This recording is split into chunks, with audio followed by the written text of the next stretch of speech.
জানো তো মা, আমার যে কি ভালো লাগছে, আমার ফুপি তোমার চাচুর ভালোবাসা আমাদের দুই পরিবার মেনে নিয়েছে, এটা ভেবেই।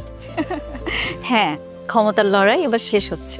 হুম, এবার আমাদের বিয়ের কথা বলতে আর কোনো টেনশন নেই। আমার খুব আনন্দ হচ্ছে জানো, কিভাবে দুইটা শত্রু পরিবার এখন আত্মীয় হয়ে যাচ্ছে।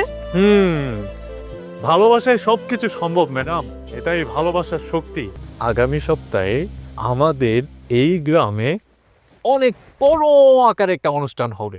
হতে তো হবেই, আমার চাচ্চুর বিয়ে বলে কথা। এই কি হয়েছে ভাই, তুমি এভাবে দৌড়ে যাচ্ছো কেন? রাশেদ, তুমি আইছো ভাই? সর্বনাশ হয়ে গেছে। তোমার বাপ আর তোমার চাচাই মির্জাবাড়ির আসাদ মির্জা আছে না, হ্যাঁ তো খুন করে ফেলাইছি। আরে ওনাকে মারবে কেন? এটা